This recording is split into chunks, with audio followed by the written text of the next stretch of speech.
അതിർത്തി മേഖലയിൽ സൈനിക ശേഷി കൂടുതൽ ശക്തമാക്കാൻ ചൈനയുടെ ഒരു പുതിയ നീക്കം. 24 മണിക്കൂർ വരെ തുടർച്ചയായി പറക്കാനും 3000-ലധികം കിലോമീറ്റർ ദൂരം സഞ്ചരിക്കാനും കഴിയുന്ന TP-200 എന്ന അത്യാധുനിക ആളില്ലാ വിമാനം ചൈന വിജയകരമായി തന്നെ പരീക്ഷിച്ചു. ഇന്ത്യയുടെ അതിർത്തി മേഖലയിലൊക്കെ തന്നെ ഇതോടുകൂടി പരിഭ്രാന്തി വർദ്ധിക്കുകയാണ്. ദീർഘദൂര നിരീക്ഷണത്തിനും അതുപോലെ തന്നെ സൈനിക ആവശ്യങ്ങൾക്കും ഒരുപോലെ അനുയോജ്യമായ ഈ ഡ്രോൺ മേഖലയിലെ ശക്തി സമവാക്യങ്ങളിൽ പുതിയ ചർച്ചകൾക്ക് തന്നെയാണ് വഴിയൊരുക്കിയിരിക്കുന്നത്. ചൈനയിലെ ഈതോങ് UAV സിസ്റ്റം വികസിപ്പിച്ച TP-200 രാജ്യത്ത് പൂർണ്ണമായും തദ്ദേശീയ സാങ്കേതികവിദ്യ ഉപയോഗിച്ച് നിർമ്മിച്ച ton class long range drone ആണെന്ന് ചൈന തന്നെ അവകാശപ്പെടുന്നുണ്ട്.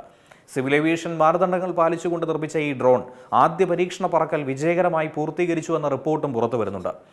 ഈ ഡ്രോണിൻ്റെ ഏറ്റവും വലിയ പ്രത്യേകത അതിൻ്റെ പ്രവർത്തനശേഷി കൂടിയാണ്. ഒറ്റത്തവണ ഇന്ധനം നിറച്ചാൽ 24 മണിക്കൂർ നേരം വരെ ആകാശത്ത് ഇതിന് തുടരാനായി കഴിയും.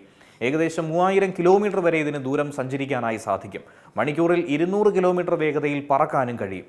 സമുദ്രനിരപ്പിൽ നിന്നും 7600 മീറ്റർ ഉയരത്തിൽ വരെ പ്രവർത്തിക്കാൻ ശേഷിയുള്ള ഈ ഡ്രോണിന് വെറും 300 മീറ്റർ മാത്രം നീളമുള്ള റൺവേ മതി പറന്നുയരാനായി. തീരദേശ നിരീക്ഷണം, സമുദ്ര പെട്രോളിംഗ്, തിരച്ചിൽ, രക്ഷാപ്രവർത്തനം, കാട്ടുതീ നിരീക്ഷണം, പരിസ്ഥിതി പഠനം, ദുരന്ത നിവാരണ പ്രവർത്തനങ്ങൾ അങ്ങനെ തുടങ്ങി ഒട്ടനവധി മേഖലകളിൽ TP-200 ഉപയോഗിക്കാൻ കഴിയുമെന്നാണ് ചൈന പറയുന്നത്. എന്നാൽ ദീർഘനേരം അതിർത്തി മേഖലയിൽ നിരീക്ഷണം നടത്താനും വിവരശേഖരണം നടത്താനും ഈ സാങ്കേതികവിദ്യ സൈനികമായി ഉപയോഗിക്കാൻ കഴിയുമെന്നുള്ള ആശങ്ക തന്നെയാണ് ഇന്ത്യയിലെ വിദഗ്ധരെയൊക്കെ തന്നെ, പ്രതിരോധ വിദഗ്ധരെയൊക്കെ തന്നെ ആശങ്കയിലാക്കുന്നത്. ഹാർഡ്വെയർ മുതൽ സോഫ്റ്റ്വെയർ വരെ മുഴുവൻ സംവിധാനങ്ങളും തദ്ദേശീയമായി വികസിപ്പിച്ചു എന്ന അവകാശവാദം ഇതിന് പിന്നാലെ ചൈന മുന്നോട്ട് വയ്ക്കുന്നുണ്ട്. വിവര സാങ്കേതികവിദ്യയെ ആശ്രയിക്കാതെ നിർമ്മിച്ച ഈ ഡ്രോൺ ഭാവിയിൽ കൂടുതൽ വലിയ UAV പദ്ധതികൾക്കുള്ള അടിത്തറ പാകുമെന്ന കാര്യത്തിൽ സംശയമില്ല. അതിർത്തി മേഖലയിൽ ഡ്രോണുകളുടെയും ആർട്ടിഫിഷ്യൽ ഇന്റലിജൻസിന്റെയും ഉപയോഗം വർദ്ധിച്ചു വരുന്ന ഘട്ടത്തിൽ TP-200ന്റെ വരവ് ഇന്ത്യ ഉൾപ്പെടെയുള്ള അയൽരാജ്യങ്ങൾ വളരെ കരുതലോടെ, ശ്രദ്ധയോടെ തന്നെയാണ് വിലയിരുത്തുന്നത്.